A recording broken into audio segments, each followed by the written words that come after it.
आज रात आज रात 12 बजे से पूरे देश में, ध्यान से सुनिए, पूरे देश में आज रात 12 बजे से।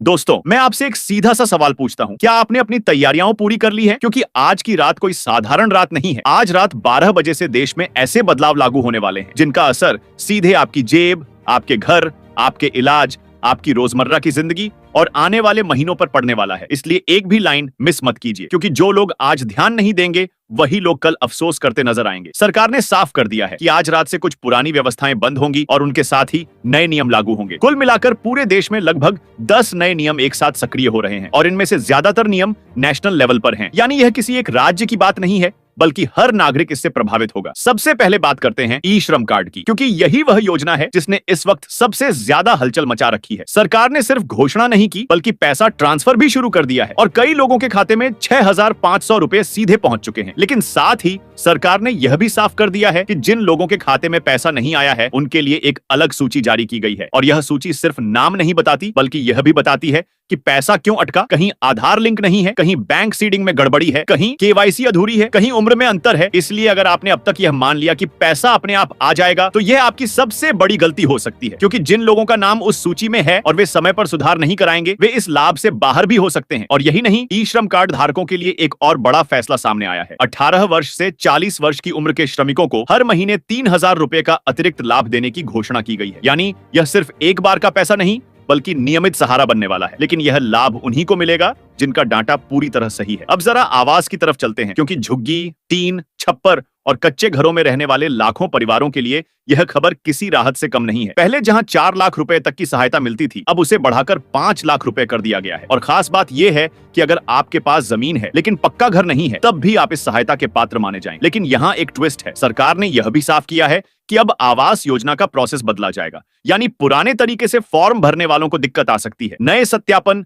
नए दस्तावेज और नई जांच प्रक्रिया लागू होगी। इसलिए जो लोग सोच रहे हैं कि बाद में देखेंगे, उनके लिए बाद में शायद मौका ही ना बचे। अब बात करते हैं स्वास्थ्य की, क्योंकि बीमारी कभी पूछकर नहीं आती। आयुष्मान भारत योजना के तहत अब आयुष्मान कार्ड सिर्फ 2 मिनट में बनने का दावा किया जा रहा है और इसके तहत 5 लाख रुपए तक का मुफ्त इलाज सरकारी के साथ साथ चयनित प्राइवेट अस्पतालों में भी संभव होगा। पूरे परिवार का कवरेज इसमें शामिल है। लेकिन फिर वही बात, आधार, बैंक और पहचान का सही होना अनिवार्य है। अब महिलाओं की तरफ ध्यान दीजिए, क्योंकि इस बार महिलाओं के लिए योजनाओं की जैसे बाढ़ सी आ गई है। प्रधानमंत्री मातृत्व वंदना योजना के तहत महिलाओं को 100 रुपए महीना देने की बात सामने आई। आवेदन बेहद आसान रखा गया है। सिर्फ आधार, बैंक खाता और पैन कार्ड और जन सेवा केंद्र से प्रक्रिया पूरी होगी। इसके साथ ही धन धान्य लक्ष्मी योजना का भी जिक्र सामने आया है, जिसमें कई जगहों पर महिलाओं को 7,000 रुपए महीना और कहीं सीधे 4,000 रुपए खाते में देने की बात कही गई है। इतना ही नहीं, कुछ महिला केंद्रित योजनाओं में अतिरिक्त इंसेंटिव और कमीशन का भी दावा किया गया है। यानी महिलाओं की आर्थिक भूमिका को मजबूत करने की सीधी कोशिश दिखाई दे रही है। लेकिन ध्यान रहे, अगर नाम, बैंक और आधार में जरा सी भी स्पेलिंग की गड़बड़ी हुई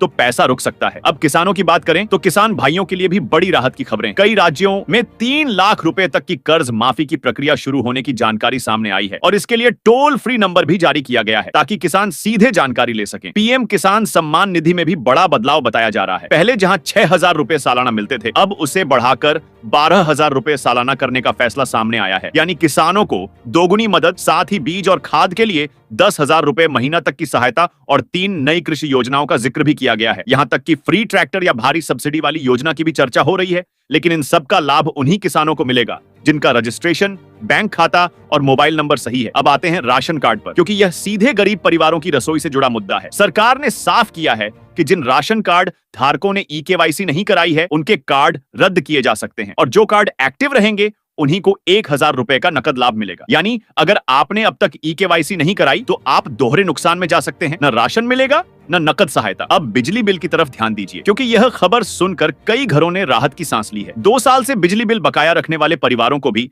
राहत देने की घोषणा सामने आई है। कई राज्यों में गरीब परिवारों का पूरा बिल माफ करने की बात कही गई है। आवेदन शुल्क केवल 20 से 30 रुपए बताया गया है और ई श्रम तथा राशन कार्ड धारकों को प्राथमिकता दी जाएगी। लेकिन यहाँ भी मीटर नंबर और उपभोक्ता संख्या का सही होना बेहद जरूरी है। अब बेरोजगार युवाओं की बात करें तो बेरोजगारी भत्ता बढ़ाकर 6,000 रुपए महीना करने पर विचार की खबर सामने आई है। 18 वर्ष से ऊपर के विद्यार्थी और युवा इसके लिए आवेदन कर सकते हैं। यह उन युवाओं के लिए बड़ी राहत हो सकती है जो नौकरी की तलाश में हैं। उज्ज्वला योजना के तहत गैस सिलेंडर 300 रुपए में मिलने की बात भी सामने आई है, लेकिन इसके लिए केवाईसी अनिवार्य होगी। अब तक आपने देखा होगा कि हर योजना का एक ही कॉमन पॉइंट है, दस्तावेज सही नहीं तो लाभ नहीं। इसी बीच 500 रुपए के नोट को लेकर भी एक नई चेतावनी सामने आई है। लोगों को नकदी लेन देन में सतर्क रहने की सलाह दी गई है ताकि किसी तरह की परेशानी से बचा जा सके। सोना, चांदी, पेट्रोल और डीजल की कीमतों में भी बदलाव की जानकारी सामने आई है, जिसका असर सीधे आम आदमी के बजट पर पड़ता है। एयरलाइन सेक्टर में भी हलचल है। इंडिगो की कई उड़ानें रद्द हुई हैं और डीजीसीए ने जांच के आदेश दिए हैं। यात्रियों को अपने रिफंड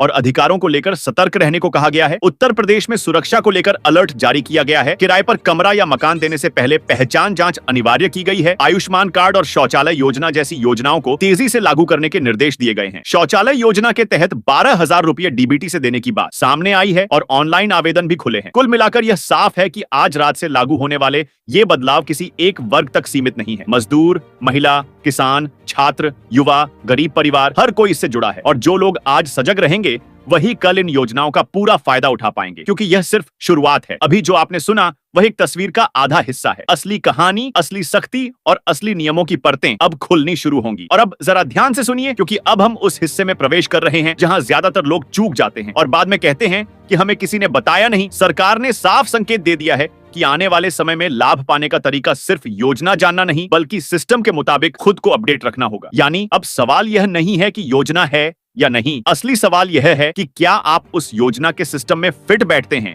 या नहीं, क्योंकि आने वाली रात के बाद पहचान सत्यापन, डेटा मिलान और डिजिटल प्रोफाइल के बिना कोई भी सुविधा अपने आप नहीं मिलेगी। अब सबसे पहले बात करते हैं उन नए नियमों की जिनका सीधा असर दस्तावेजों पर पड़ने वाला है। आधार, पैन, बैंक खाता और मोबाइल नंबर का आपस में सही तरह से लिंक होना अब सिर्फ सलाह नहीं बल्कि अनिवार्यता बन चुका है। जिन लोगों के आधार में नाम कुछ और है, बैंक में कुछ और पैन में कुछ और, उनके लिए आने वाला समय सबसे ज्यादा मुश्किल भरा हो सकता है, क्योंकि सिस्टम अब इंसान नहीं बल्कि कंप्यूटर देखेगा और कंप्यूटर गलती माफ नहीं करता। अब सरकार की तरफ से यह भी संकेत मिला है कि जिन खातों में लंबे समय से कोई लेन देन नहीं हुआ है या जो खाते निष्क्रिय स्थिति में हैं, उन पर मिलने वाले लाभ रोके जा सकते हैं। इसलिए अगर आपने महीनों से अपने खाते से कोई ट्रांजैक्शन नहीं किया है तो यह समय है कि तुरंत जाकर उसे सक्रिय कराएं। इसी के साथ मोबाइल नंबर का अपडेट होना भी बेहद जरूरी है, क्योंकि ओटीपी आधारित सत्यापन अब हर स्तर पर लागू हो रहा है और बिना ओटीपी के न तो आवेदन पूरा होगा और न ही कोई भुगतान रिलीज किया जाएगा। अब बात करते हैं उन लोगों की जो सोचते हैं कि सूची या लिस्ट का मतलब सिर्फ नाम देखना है, जबकि असल में सूची अब एक चेतावनी पत्र की तरह है जिसमें साफ बताया जा रहा है कि किस व्यक्ति का पैसा क्यों रुका है। कहीं उम्र का मिलान नहीं बैठा, कहीं बैंक शाखा बदली गई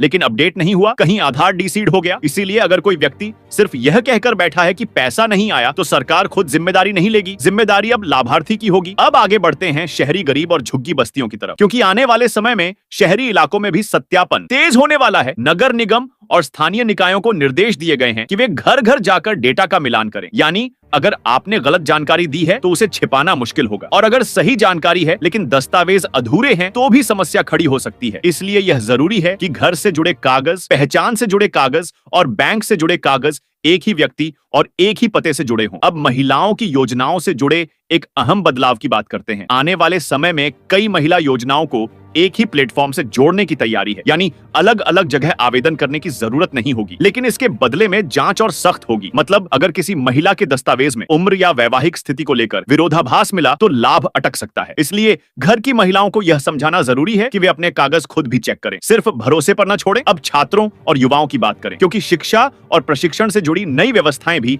इसी सिस्टम से जुड़ने वाली है। छात्रवृत्ति, प्रशिक्षण भत्ता और कौशल विकास से जुड़ी योजनाओं में अब वही छात्र चुने जाएंगे जिनका शैक्षणिक रिकॉर्ड डिजिटल रूप से सत्यापित होगा। यानी पुराने प्रमाण पत्र, बिना सत्यापन वाले दस्तावेज अब मान्य नहीं होंगे। इसलिए अगर आपने कभी किसी कोर्स का प्रमाण पत्र लिया है तो उसका सत्यापन कराना आने वाले समय में जरूरी हो सकता है। अब एक बेहद अहम मुद्दा आता है ग्रामीण इलाकों का, जहां अक्सर लोग सोचते हैं कि नियम शहरों के लिए होते हैं, लेकिन इस बार ऐसा नहीं है। पंचायत स्तर पर भी डिजिटल सत्यापन तेज होने वाला है। जनसेवा केंद्रों को निर्देश दिए गए हैं कि वे एक ही व्यक्ति के कई कार्ड या डुप्लीकेट रिकॉर्ड की पहचान करें। यानी अगर किसी परिवार में किसी एक व्यक्ति के नाम पर 2 जगह एंट्री है तो दोनों पर कार्रवाई हो सकती है। अब आते हैं उन लोगों की तरफ जो किराए पर रहते हैं या किराए पर मकान देते हैं। पहचान सत्यापन और पते की पुष्टि अब केवल पुलिस सत्यापन तक सीमित नहीं रहेगी, बल्कि इसे कई सरकारी सेवाओं से भी जोड़ा जा रहा है। इसका मतलब यह है कि अगर आपका पता गलत है या आपने अपडेट नहीं कराया है तो कई सेवाएं अपने आप रुक सकती हैं। अब जरा स्वास्थ्य सेवाओं की तरफ ध्यान दीजिए। आने वाले समय में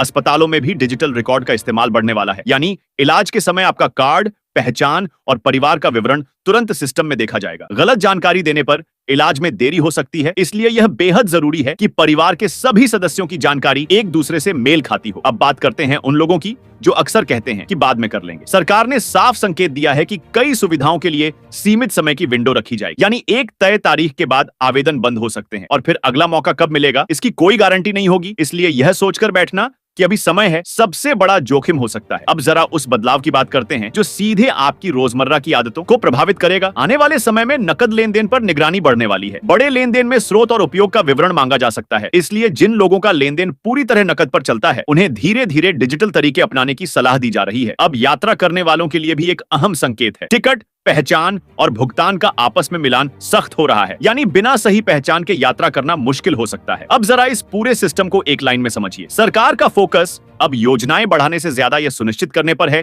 कि सही व्यक्ति तक सही लाभ पहुंचे, और इसके लिए डेटा की सफाई की जा रही है, डुप्लीकेट हटाए जा रहे हैं, गलत प्रविष्टियां सुधारी जा रही हैं, और यही वजह है कि कुछ लोगों को अचानक नोटिस, संदेश या अपडेट का संदेश मिल सकता है। घबराने की जरूरत नहीं है, लेकिन अनदेखा करना खतरनाक हो सकता है। अब अंत में एक बेहद जरूरी बात, आने वाले समय में जन सेवा केंद्र सिर्फ आवेदन करने की जगह नहीं रहेंगे, बल्कि मार्गदर्शन केंद्र की तरह काम करेंगे। यानी अगर आपको किसी योजना को लेकर भ्रम है तो सही जानकारी वहीं मिले, लेकिन वहां भीड़ बढ़ने वाली है, इसलिए देर करने वालों को इंतजार करना पड़ेगा, और जो लोग समय रहते काम निपटा लेंगे वे आसानी से आगे बढ़ जाएंगे। इसलिए दोस्तों, अब फैसला आपके हाथ में है। आप चाहें तो इस पूरी जानकारी को सिर्फ एक खबर समझकर आगे बढ़ जाए, या फिर इसे एक चेतावनी मानकर आज ही अपने दस्तावेज, अपने खाते, अपने कार्ड और अपनी पहचान की जांच कर लें, क्योंकि जो बदलाव आज रात से शुरू हो रहे हैं वे सिर्फ आज के लिए नहीं बल्कि आने वाले कई सालों के लिए रास्ता तय करने वाले हैं। और याद रखिए, जब सिस्टम बदलता है तो वही लोग आगे निकलते हैं जो समय रहते खुद को बदल लेते हैं। बाकी लोग बस यही कहते रह जाते हैं